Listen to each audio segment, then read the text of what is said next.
প্রমত্তা পদ্মা ও তার প্রধান শাখা নদী গড়াইয়ের তীব্র ভাঙনে দিশেহারা তীরবর্তী মানুষ। নদীতে পানি বাড়ার সাথে সাথে এবার পদ্মা নদীর 7টি পয়েন্টে ও গড়াই নদীর 4টি পয়েন্টে ভাঙন শুরু হয়েছে। ভাঙনে কৃষিজমি, ঘরবাড়ি, রাস্তা ও বাঁধ নদীতে বিলীন হয়ে যাচ্ছে। নদীর তীরবর্তী জনপদ টিকিয়ে রাখতে দ্রুত ব্যবস্থা নেয়ার দাবি জানিয়েছেন আতঙ্কিত বাসিন্দারা। জাহিদুজ্জামানের প্রতিবেদনে বিস্তারিত।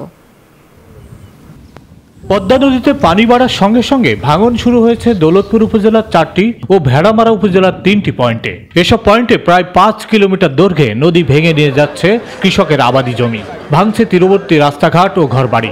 সব হারিয়ে নিঃস্ব হয়ে যাচ্ছে মানুষ। মহল্লাবাসী অনেক কষ্টে আতঙ্কে আছে। যদি এখানে অনেক ধরনের পরিবার আছে, কষ্ট, গরিব, দরিদ্র, মানে যাতে ভাঙনটা যাতে না হয় সেটা ঠেকানোর জন্য একটা দাবি জানাচ্ছি। অতি দ্রুত এই ভাঙনের ব্যবস্থা নেয় বা রোধ করার জন্য চেষ্টা করে। পদ্মার প্রধান শাখা নদী গড়াইও ভেঙে চলেছে কুমারখালী ও খোকসা উপজেলার 4টি পয়েন্টে।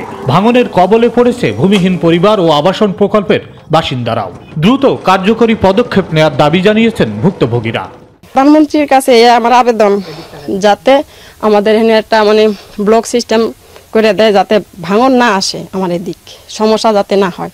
এপারে ওপারের মতো যদি এইপারও যদি বাঁধ হয়, তাহলে আমার সাধারণ মানুষের জমি জমা রক্ষা পাবে, সাধারণ কৃষকরা বেঁচে যাবে।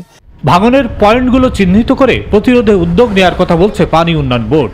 আশা করি হয়তো দ্রুত সময় এই যেসব পয়েন্টগুলোতে ভাঙন পরিলক্ষিত হচ্ছে সেই সব পয়েন্টগুলোতে আমরা কাজ শুরু করতে পারবো।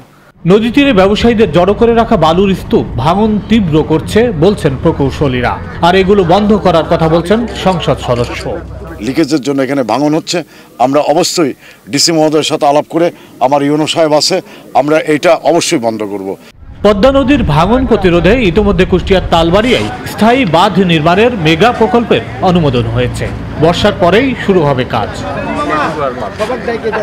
জাহিদুজ্জামান, নিউজ 24, কুষ্টিয়া।